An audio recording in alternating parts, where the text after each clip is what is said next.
जय हिंद। मैं Bhardwaj sir, railway technician. आप सभी लोगों का आपका अपने यूट्यूब चैनल कोडेक्स क्लासेस पे स्वागत है। तो पिछली क्लासों में हम लोगों ने 1 से लेकर 5 तक रेशियो प्रोपोर्शन के सवाल को देखा था। तो बुक आप लोग को पता ही होगा कि कौन सा बुक चल रहा है। ये वाला बुक सभी लोगों के पास होगा, ठीक है। 5 तक सवाल चल चुका था। आज हम लोग 6 नंबर सवाल से देखेंगे। तो आइए जरा सा गौर करिएगा। 6 नंबर का सवाल क्या बोला है? बोला है यदि a का 60% बराबर b का 3/4 हो तो a और b का रेशियो कितना होगा। जैसा ध्यान दीजिएगा सर, सवाल जैसे जैसे बोलेगा उसी को हम लोग बोर्ड पे लिखेंगे। यहाँ पे देखिए 6 नंबर में बोला है कि a का 60% बराबर है b का 3/4 है। तो क्वेश्चन हम लोगों से पूछ रहा है, बताइए a अनुपात b कितना होगा। जरा सा ध्यान दीजिएगा। यहाँ पे सबसे पहले देखिए सर, का मतलब गुना होता है। का मतलब गुना होता है। यहाँ a गुना 60% हटाइएगा, नीचे 00 आ जाएगा, बराबर b। यहाँ गुना, का मतलब गुना, तो b को 3 से गुना करिएगा, 3b बट्टा कितना हो जाएगा, 4 हो जाएगा। जैसा ध्यान दीजिएगा, ये 0 कट गया, 2 तिया 6, 2 पंचे 10। ए अनुपात बी पूछा, मतलब सर a बट्टा बी पूछा है। तो a को इधर रहने दीजिए, b को आप बट्टा में ले आइए। तो a बट्टा बी, और यहाँ पे ये बट्टा में, तो इसको इधर भेज दीजिए, या 3 काट दीजिए आप, उधर 5 चला जाएगा, तो 5/4 हो जाएगा। यानी a अनुपात b आंसर आ गया 5:4। 5/4 को 5/4 को 5/4 भी लिखा जा सकता है। समझ में आ रहा है बात? ऑप्शन नंबर कौन सा हो जाएगा आपका? डी हो जाएगा। अगले सवाल में बढ़ जाते हैं, सवाल नंबर 7वां।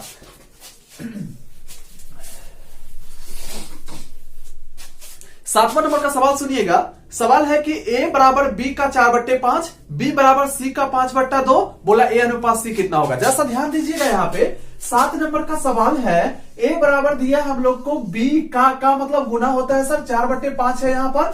और देखिए जरा सा, b बराबर दिया है हम लोगों को c का 5/2, का मतलब गुना 5/2। और पूछा है बताइए a अनुपात c कितना होगा। जरा सा ध्यान दीजिएगा, इधर ये बट्टा वाला इधर गुना होगा, तो क्या हो जाएगा, 5a बराबर हो जाएगा 4b। और सर ये बात आप लोगों को अच्छे तरीके से पता होगा, जब गुना में रहे, बीच में बराबर का केस हो, तो a और b का रेशियो निकालने के लिए जिसके नीचे लिखना है उसको ढक के बाकी को गुना करके इसके नीचे लिखना होता है, 4 हो जाएगा। और b के नीचे 20 को ढक दीजिए, बाकी को इसके नीचे लिख दीजिए, a अनुपात b हो जाएगा 4:5। और देखिएगा जरा सा, यहाँ पे सिमिलरली इसी प्रकार से इधर करेंगे, 2b बराबर हो जाएगा 5c। और यहां से सर b अनुपात c कितना हो जाएगा। देखिए यहाँ पे जब गुना का केस हो, 5c है, 5 गुना c और 2 गुना b है, और बीच में बराबर का केस, तो जिसके नीचे लिखना है उसको ढक के बाकी को इसके नीचे लिख दीजिए। और इसके नीचे लिखना है तो इसको ढक दीजिए, c वाला को ढक दीजिए, बाकी को इसके नीचे। अब सर यहाँ हम लोगों को a और c का वैल्यू पूछा है। a और c का वैल्यू हम लोग पुट करके आंसर निकाल लेते, लेकिन आप जैसा देखिएगा यहाँ पे b दोनों जगह दिख रहा है, तो b को सबसे पहले बैलेंस करना पड़ेगा। और संयोग बस यहाँ पर b बैलेंस है। b बैलेंस होने का मतलब सर समान है। जब b बैलेंस है तो डायरेक्ट आप a और c का वैल्यू पुट कर दीजिए। तो a का वैल्यू हो जाएगा 4 और c का वैल्यू हो जाएगा 2। दोनों का अगर सर कोई खास संख्या से कट रहा है तो काट दीजिए आप, से 2 दूना 4, 2 एकम 2। यानी a और c का रेशियो कितना हो जाएगा, 2:1 हो जाएगा। ठीक है, अगले सवाल में बढ़ जाते हैं। अगला सवाल सुनिएगा, 8वां नंबर का।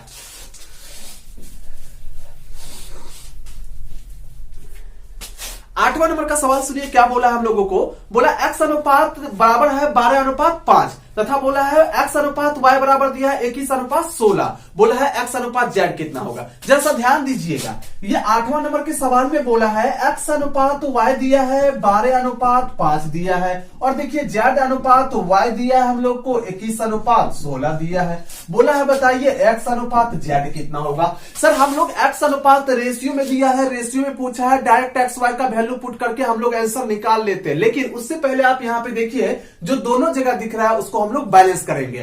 बैलेंस करने का मतलब सर जो दोनों जगह दिखेगा उसको बैलेंस करना है। यहाँ पर देखिए आपका y यहाँ पर 16 है, और यहाँ पे आपका y 5 है। z तो कुछ और है, x कुछ और है, तो y को बैलेंस करेंगे। तो देखिए यहाँ पे जब यहाँ 16 और 5 है, दोनों किस संख्या पे बैलेंस हो सकता है, तो हम लोग दोनों का एलसीएम निकालेंगे। दोनों का एलसीएम कितना होता है, 16 और 5 का एलसीएम 80 होता है ना सर। तो 80 होता है, तो 80 पे इसको 80 बनाने के लिए कितना से गुना करना पड़ेगा, 16 पंचे 80। तो 16 पंचे 80, 5 से गुना करना पड़ेगा, इसमें भी 5 से गुना करिए, 5 एकम 5, 5 दूना 10 हो जाएगा। और इसको 80 बनाने के लिए 16 से गुना करना पड़ेगा, 16 पंचे 80 हो जाएगा। और 16 को 12 से गुना करिएगा तो 16 दूना 32, 16 एकम 16 और 16 3 19 हो जाएगा। अब ये सब पूरी तरीके से बैलेंस हो चुका है। हम लोगों से पूछा था कि x अनुपात z कितना, तो x और z का वैल्यू पुट कर देंगे। x का वैल्यू कितना निकला हम लोगों को 192 निकला, और z का वैल्यू कितना निकला 105 निकला। अगर सर ये किसी खास संख्या से कट रहा है तो हम लोग काट देंगे। जैसे ये 3 से कटे वाला है, काट दीजिए आप इसको। 3 छक्के के 18, 3 चौका 12 हो जाएगा, और 3 तिया 9, 3 पचे 15 हो जाएगा। अब ये किसी से नहीं कटेगा तो ऐसा हो जाएगा हम लोगों का 64:35। ठीक है, अगले सवाल में बढ़ जाते हैं।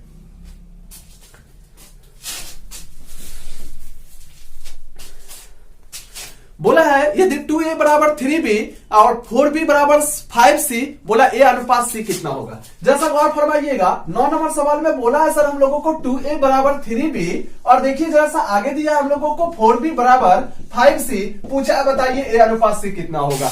कोनो बड़ा बात नहीं, दोनों को रेशियो में लिखिए और बैलेंस करके सर ये a और c का वैल्यू पुट कर दीजिए, आंसर आ जाएगा। जैसा गौर फरमाइए सर, यहाँ सबसे पहले तो बताइए कि a अनुपात b कितना होगा। यहाँ पे गुना गुना का केस है और बीच में बराबर है। जब गुना गुना का केस है और बीच में बराबर हो तो सर जिसके नीचे लिखना है, ए के नीचे निकला है ए वाला को ढक दीजिए, बाकी को इसके नीचे, और बी के नीचे निकला है बी वाला को ढक दीजिए, बाकी को इसके नीचे। ए अनुपात बी हो जाएगा 3:2। और सर सिमिलरली बी अनुपात सी कितना हो जाएगा 5:4 हो जाएगा। सर यहाँ पे हम लोग डायरेक्ट ए और सी का वैल्यू पुट नहीं कर सकते हैं, वो इसलिए क्योंकि यहाँ पर बी और बी दोनों जगह दिख रहा है। सबसे पहले बी और बी को बैलेंस करना पड़ेगा। तो 2 और 5 किस संख्या पे बैलेंस हो सकता है, दोनों का एलसीएम होता है 10, 10 पे बैलेंस हो सकता है, तो दोनों को 10 बना लेंगे। और ऐसा रूल है कि रेशियो के प्रत्येक पदों में कोई खास संख्या से गुना कर सकते हैं। ऐसा करने से कोई प्रभाव रेशियो पे नहीं पड़ता है। आइए जरा सा ध्यान दीजिएगा, इसमें 2 से गुना करेंगे 5 दूना 10, 4 दूना 8, लेकिन दोनों में करिएगा, ऐसा नहीं कि आप होशियारी करके एगो में गुना करके आ जाइएगा। आगे जरा सा ध्यान दीजिएगा, इधर हम लोग क्या कर देंगे 5 से गुना, 5 दूना 10, और ये कितना हो जाएगा 5 तिया 15। अब सर ये बैलेंस हो चुका है, सब क्रियाक्रम हो चुका है। इसका ए और सी का रेशियो पूछा है, ए और सी का वैल्यू आप पुट कर सकते हैं। ए का वैल्यू कितना 15 और सी का वैल्यू 8। अगर सर ये कोई खास संख्या से कटता तो काट देते, अगर नहीं कट रहा है तो यहीं पे हम लोग इसको क्या करेंगे, छोड़ देंगे। चलिए एक सवाल और देखते हैं हम लोग 10 नंबर का। 10 नंबर का सवाल है ए अनुपात बी बराबर 7:9, बी अनुपात सी बराबर 1:5। बोला ए अनुपात बी अनुपात सी कितना होगा। जरा सा ध्यान दीजिएगा, यहाँ पे 10 नंबर के सवाल में बोला सर हम लोग को ए अनुपात बी दिया है 7:9, बी अनुपात सी दिया है 1:5। बोला बताइए ए अनुपात बी अनुपात सी कितना होगा। तो सबसे पहले हम लोगों को जो दोनों जगह दिख रहा है उसको बैलेंस करना पड़ेगा, और बैलेंस करने के बाद ही हम लोग तीनों का रेशियो लिख पाएंगे। जैसा गौर फरमाइएगा सर, बी और बी को बैलेंस करना है तो 1 और 9 का एलसीएम कितना होता है 9, यानी 9 पर दोनों बैलेंस हो जाएगा, समान हो जाएगा। तो सर ये तो 9 बनले हैं, इसको 9 बनाइए, 9 एकम 9, 9 पछे 45। अब ये बैलेंस हो चुका है, अब तीनों का वैल्यू रख दीजिए, 7:9 अनुपात कितना हो जाएगा 45 आंसर। तो अब हम लोग 11 नंबर सवाल को देखेंगे। सवाल बोला है ए अनुपात बी 5:7, बी अनुपात सी दिया है 6:11। बोला ए अनुपात बी अनुपात सी कितना होगा। जैसा ध्यान दीजिएगा इधर, तो सवाल क्या बोला हम लोग को, यहाँ पे देखिए ए अनुपात बी दिया हम लोगों को 5:7 दिया है, बी अनुपात सी दिया है 6:11 दिया है। बोला बताइए ए अनुपात बी अनुपात सी कितना होगा। तो सर यहाँ पे डायरेक्ट ए और बी और सी का रेशियो निकाल सकते हैं, लेकिन उससे पहले यहाँ पर बी और बी को बैलेंस करना पड़ेगा। मतलब जो दोनों जगह दिखता है उसको बैलेंस करना पड़ता है। बैलेंस करने का मतलब है कि दोनों को समान करना है। और समान कैसे कर पाएंगे सर हम लोग, कि ऐसा रूल है कि रेशियो के प्रत्येक पदों में कोई खास संख्या से गुना कर सकते हैं, और अगर हमें जरूरत पड़ेगा तो रेशियो के प्रत्येक पदों में कोई खास संख्या से भागा लगा देते हैं। ऐसा रेशियो का रूल कहता है, ऐसा करने से रेशियो पे कोई प्रभाव नहीं पड़ता। ये जरा सा ध्यान दीजिएगा सर, बी को बैलेंस करना है तो ये 7 के 42, दोनों का एलसीएम 42 होता है, मतलब 42 पे जाकर के दोनों समान होगा। अब दोनों को 42 बनाएंगे, इसको 42 बनाएंगे, 7 से गुना करेंगे 7 के 42। जब इसमें गुना किए तो इसको भी गुना करना पड़ेगा, 11 7 77 हो जाएगा। इसमें 6 से गुना करना पड़ेगा तो 42 हो जाएगा, 7 के 42, तो 6 से इसमें गुना करना पड़ेगा, 6 पंचा 30। और एबीसी का रेशियो पूछा था तो 30:42 अनुपात कितना हो जाएगा 77 हो जाएगा। कोई दिक्कत क्या। चलिए अगले सवाल में बढ़ जाएंगे हम लोग 12 नंबर के सवाल में। 12 नंबर का सवाल बोला है कि 1/x अनुपात 1/y अनुपात 1/z बराबर 2:3:5। बोला एक्स अनुपात वाई अनुपात जेड कितना होगा, जरा सा ध्यान दीजिएगा इधर। यहां पे देखिए सर 12 नंबर में 1/x अनुपात 1/y अनुपात 1/z बराबर दिया हम लोग को 2:3:5 और पूछा क्या हम लोगों से x अनुपात y अनुपात z पूछा है। जरा सा ध्यान दीजिएगा इधर, एक बात सुनिएगा सर, अगर इस सब को पलटिएगा तो ये सब भी पलट जाएगा, तो इन्हें सब को पलट रहे हैं तो x अनुपात y अनुपात z बराबर हो जाएगा 1/2 अनुपात 1/3 अनुपात 1/5। अब जैसा ध्यान दीजिएगा, ये पहला है, इसको पहला के नीचे लिखेंगे, दूसरा है तो इसको दूसरा के नीचे लिखेंगे, तीसरा है तो इसको तीसरा के नीचे लिख देंगे। यानी x अनुपात y अनुपात z को लिख सकते हैं 1/2 अनुपात 1/3 अनुपात 1/5।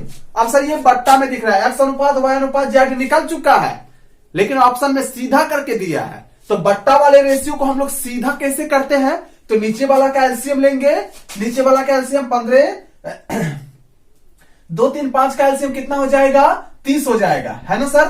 30 हो जाएगा तो 2 से इसको कटवाइए, 15 मरतबे काटेगा, 15 कम 15 हो जाएगा, और 30 से कटवाइएगा 10 मरतबे, 10 से कम 10 हो जाएगा, 5 से कटवाइएगा 5 6 के 30, 6 कम 6 हो जाएगा। तो ये फाइनली हम लोगों का x अनुपात y अनुपात z सीधा करके आ गया है 15 अनुपात 10 अनुपात 6।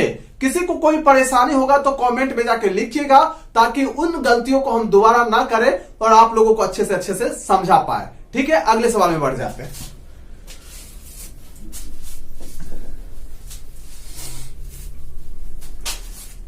तेरह नंबर का सवाल सुनिएगा। 13 नंबर का सवाल बोला है 2a बराबर 3b बराबर 4c, बोला a अनुपात b अनुपात c कितना होगा। जरा सा ध्यान दीजिएगा, 13 नंबर में क्या बोला, बोला 2a बराबर 3b बराबर दिया हम लोग को 4c, बोला a अनुपात b अनुपात c कितना होगा। ए भैया ये गुना गुना गुना 4c मतलब 4 गुना c है, और बीच में बराबर बराबर बराबर का केस है। इसमें हम बोले थे जब बीच में बराबर बराबर का केस हो और यहाँ पे गुना गुना गुना का केस हो, तो a अनुपात b अनुपात c कैसे निकालेंगे हम लोग, जिसके नीचे लिखेंगे उसको उस ए वाले टर्म को ढक देंगे, जिसके नीचे लिखना उसको ढक के बाकी को गुना करके इसके नीचे लिखेंगे, है ना सर। तो ये हो जाएगा 4 तिया 12, बी के नीचे लिखना है तो बी वाला को ढक दीजिए, बाकी को गुना करके 4 दूना 8 इसके नीचे, सी के नीचे लिखना है सी वाला को ढक दीजिए, 3 दूना 6 हो जाएगा। अगर सर ये रेशियो तो हम लोग का आंसर हो गया, लेकिन अगर ये कोई खास संख्या से कट रहा है तो इसको काटिए आप, 2 से कट रहा है काट दीजिए, 2 छके 12 2 चौके 8 2 तिया 6 आंसर। ठीक है, अगले सवाल में बढ़ जाते हैं।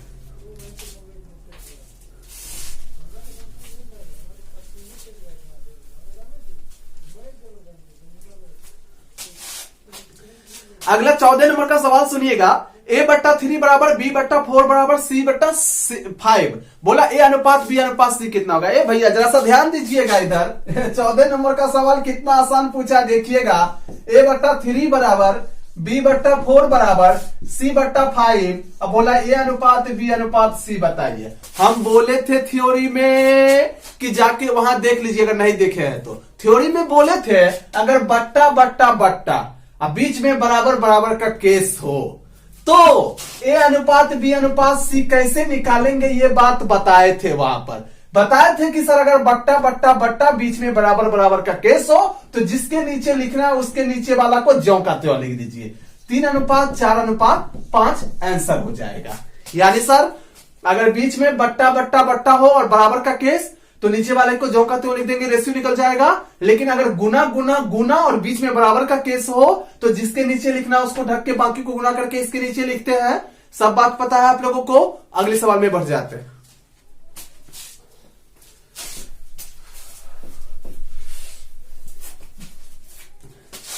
अगला सवाल सुनिएगा 16 नंबर का, बोला a का 30% बराबर b का 0. a बराबर b/3 और b बराबर दिया है c/2, बोला a अनुपात b अनुपात c कितना होगा। जरा सा ध्यान दीजिएगा इधर, 15 नंबर सवाल में बोला है a बराबर दिया है हम लोगों को b/3 और सर यहाँ पे b बराबर दिया है हम लोग को c/2, बोला a अनुपात b अनुपात c कितना होगा। तो ध्यान दीजिएगा जरा सा, इसको हम लोग इधर लिख लेंगे, चाहे तो नीचे में कुछ नहीं तो क्या है यहाँ पर 1 है, नीचे में कुछ नहीं है तो 1 है। और सर यहाँ बट्टा, इसके बट्टा में कुछ दिखा, बीच में बराबर का केस है, तो ये अनुपात भी कितना हो जाएगा, नीचे वालों को ज्यों का त्यों लिख दीजिए, बताए थे थ्योरी में, जाके देख लीजिए आप 1:3। और देखिए सर बट्टा है, यहाँ भी बट्टा है, बीच में बराबर का केस है, तो B अनुपात C कितना हो जाएगा 1:2 हो जाएगा। जैसा ध्यान दीजिएगा यहाँ पे। अब देखिए B और B को बैलेंस करेंगे तभी सर A अनुपात B अनुपात C बता पाएंगे। B और B को बैलेंस कैसे कर पाएंगे हम लोग, ये देखना पड़ेगा कि ये दोनों संख्याओं का एलसीएम कितना होता है।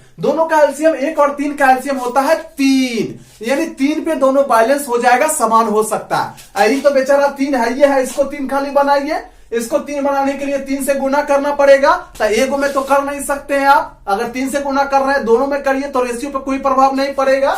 ये हो जाएगा 3 एकम 3, 3 दूना 6, तो A अनुपात B अनुपात C हो जाएगा 1:3:6।